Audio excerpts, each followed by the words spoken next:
estamos de vuelta, sí, a través de la cuenta de YouTube de Bueno Paraguay. Es el primer día del Marketing Trends, hay muchas charlas, hay mucho movimiento, como pueden escuchar. Yo tengo en este momento la oportunidad de conversar con dos personas que creo van directamente contra corriente. Juan y Santi son publicistas y hace un par de años decidieron, en este mundo en el que todo es efímero y todo está en pantallas y hacer scroll, abrir un newsletter en el cual conversan y van teniendo como una conversación interna que después se expone. Primero, gracias por estar, y segundo, ¿son en todo así contracorriente o solamente en ese caso específico?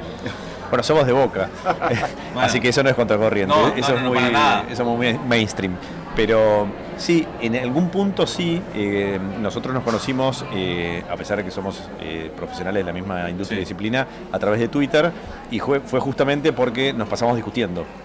Alguien escribía, no entre nosotros, sino con otros, con otros. De golpe un publicista o una publicista o alguien de comunicaciones decía una verdad y nosotros decíamos no es así, y lo discutíamos y hacíamos hilos eternos discutiendo hasta el final, y ahí dijimos, tenemos algo medio en común, ¿no? Y dijimos, bueno, por eso terminamos en el newsletter, pero sí hay algo de ir al contracorriente.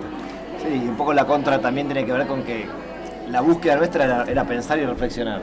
Y para pensar y reflexionar, el espacio algorítmico no es amable. Dijimos, buscamos un espacio que la gente, que una pausa es bueno, te llega el newsletter, lo lees cuando vos querés, parás la pelota, tomás tu tiempo y lo lees cuando vos quieras y no cuando el algoritmo quiera. Entonces como fue un poco una búsqueda así. Me lleva a pensar lo siguiente, hay plataformas que te generan un alcance hipermasivo, plataformas de videos cortos y compañía, versus la influencia. Sí. ¿Cuán diferente puede ser un newsletter que quizás uno tenga que tener el tiempo, las ganas, versus el otro consumo? ¿Cómo medimos influencia versus alcance? Bueno, efectivamente hay como una especie de pirámide inversa, digamos, ¿no? Cuanto más alcance, menos influencia en algún punto, en lo que uno puede trascender en una conversación. Claramente hoy los medios masivos, para decirlo de alguna manera, son TikTok, Reels y short content. Todo ya short content te llega un montón de gente, pero le llega en un momento, estás con el celular, estás en el colectivo, scrolleando, ves un segundo. Cuando ves 55 videos de la misma persona, empezás a consumirlo. Cuando lees un newsletter o un podcast, te tomás tu tiempo para enfrentar el contenido de esa persona. Y ahí empieza un diálogo que es más interesante y hay como más engagement, ¿no? Hay como más vínculo en ese sentido. No estoy de acuerdo. No estoy de acuerdo. No estoy de acuerdo. Por ahí, para agregar un poco, lo que nosotros sentimos es que nuestro newsletter es de nicho, o sea, es para gente de una industria que no es muy grande, la industria publicitaria, a pesar de que es grande, pero no es muy grande como otras, y no es entretenimiento. Lo que nosotros hacemos es reflexión, es pensar. Y para una industria chica y gente que quiera sentarse a reflexionar, como dice Juan, son más chicos todavía. O sea que nosotros lo que tratamos de buscar no era tanto alcance e influencia en masiva, sino hablarle a gente que esté interesada en tener un diálogo. Y lo generamos. Nosotros no solo hablamos entre nosotros, sino que cada newsletter, cada vez que sale, nos escriben, nos opinan, nos critican y a veces nos piden que hagamos newsletters específicos. Me gustaría que hablen de este tema porque es un tema recurrente. Así que empezamos a generar una relación con nuestros lectores que es interesante. Nos encantaría que nos lean 15.000 personas, pero sabemos que lo que nosotros tenemos para decir no es interesante para 15.000 personas. Ahora, digo, con respecto a lo que ustedes plantean, ¿hay una diferencia en lo que se dice versus cómo se dice? O sea, ustedes encontraron una herramienta ahí en el cómo, no sé si de hacerlo como de ataque o de buscar algo específico para que se active algo en el receptor del mensaje que quieren. Un poco sí. Lo que más nos comentan como sorpresa positiva es la idea del diálogo, ¿no? El formato. Dicen, esto que los imagino, dice, los veo mientras hablan, mientras ustedes están hablando. Y suponen que nosotros estamos transcribiendo una charla, ¿no? Cuando les contamos cómo el formato que lo hacemos no es exactamente como se lo imaginan, pero dice, leo, la gente que nos lee seguido, dice, puedo ya reconocer qué dices Juan y qué dice Santiago, es distinto la forma de escribir, o sea, me doy cuenta concretamente que es un diálogo entre dos personas distintas. Y celebran mucho el formato para contar algo. Y creo que nosotros también encontramos algo interesante que es el largo. O sea, nosotros queremos que el news se pueda leer es una pausa, un tiempo, pero no queremos que dure 20 minutos de lectura porque sabemos que si es 20 minutos no lo van a leer. Y hoy Juan me contaba, justo reflexionamos sobre la tasa de apertura, que es muy alta la nuestra. Claro, nosotros tenemos una tasa de apertura por ahí arriba del 50%. Ah, altísimo. Es altísima. Entonces, y vos lo ves que nosotros mandamos el jueves a la mañana. Más el jueves a la mañana y por ahí ya hasta la mañana tenés 25%. Y pasa una semana y llega al 50% en esto que te digo. Por ahí la gente el domingo lo lee, ¿no? En esta búsqueda, y ese diálogo también es antiintuitivo. Hoy no hay diálogo, hoy todo parece una grieta, todo es una pelea, eso vamos a dialogar. Y nos enfrentamos a ese diálogo y discutimos cosas. Y en esa discusión hay una novedad también. Hay una frase de un escritor, Chuck Palahniuk, que dice, la realidad es que las personas cuando están hablando están esperando su momento para hablar, o sea, no te están escuchando. ¿Cómo se rompe esa barrera de lo que hacen ustedes? Bueno, escuchándonos, o sea, justamente nosotros somos discutidores, pero disfrutamos, creo que lo que nos unió es que no queremos tener razón, queremos discutir. O sea, lo que tenemos es pasión por la discusión. Después quizás tenemos razón y nos hacemos algún chiste con eso, qué sé yo, pero lo que más nos gusta es el proceso mismo de la discusión, por lo cual la escucha es obligatoria.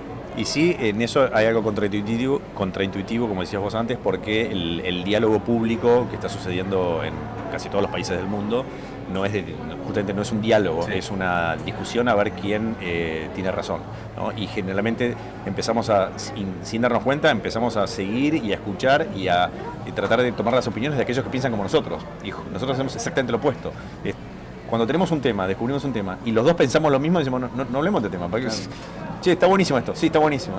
Ya está. No hay forma de progresar al respecto.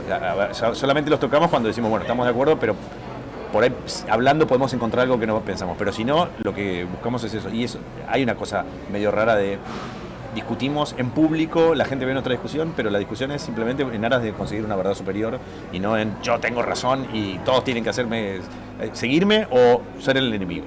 Es que siento que hay como un ejercicio de espíritu crítico muy, muy constante porque principalmente con las redes sociales, más las burbujas de que te muestren solamente lo que te gusta, la tentación de caer en eso, en el bias de confirmación, es muy frecuente y de hecho a las plataformas les sirve que sea así, generar esa separación. Sí, efectivamente, hoy, por eso nosotros nos divierte lo que hacemos, porque es como luchar contra todo el clima de época, digamos, ¿no? Efectivamente el bias es tan real que vos pensás que tu realidad es la realidad. Y encima en una situación donde es cada vez más anichada tu realidad, es cada vez más chiquita, cada vez es menos mainstream, y pensás que tu realidad es la realidad porque es un sesgo de confirmación permanente, ¿no? Esta cosa de llegamos al punto de creernos cosas completamente inverosímiles con tal de que confirmen lo que ya pensábamos. Y es completamente inverosímil. Y en ese juego nosotros es como que nos sentimos que nos estupidizan en algún punto, entonces laburamos y trabajamos en pos de, bueno, yo creo que esto está bueno. Y me dice, para mí esto es una porquería. Bueno, vamos a discutir a ver por qué para vos es una porquería, porque capaz que termina, como nos ha pasado, diciendo, che, tenías razón vos. Y no se me juega ningún ego con eso, y hay un punto que nos pasó a nosotros que fue muy curioso. Twitter durante mucho tiempo era una plataforma de discusión espectacular. Sí, correcto. Espectacular. Desde que Elon la compró dejó de ser interesante para discutir. Tenés que hacer un esfuerzo enorme para encontrar a alguien para ver qué dice, para discutir con él, para poder hablar y para poder dialogar. Por eso medio que terminamos en este formato, de decir, bueno, generemos nosotros nuestro espacio de discusión, y a veces traemos al news a gente que nos interesa para poder hablar ahí, porque en Twitter ya no lo podemos hacer. El algoritmo no nos muestra gente que antes nos mostraba que era interesante, entonces tenemos que recordar, che, ¿qué dijo Bob Hoffman, que es alguien que seguimos? A ver, busquémoslo, y a veces tenemos que ir a su newsletter y olvidarnos de Twitter. Entonces medio que las redes sociales, con lo que decías vos, con esta de algoritmización, medio como nos corrió y dijimos, bueno, vamos a un modelo tradicional, ¿no? Que parece obsoleto, que era el newsletter. ¿Creen que por ahí hay como un fenómeno, no un fenómeno, sino una situación cultural de entender que la discusión es necesariamente hostil?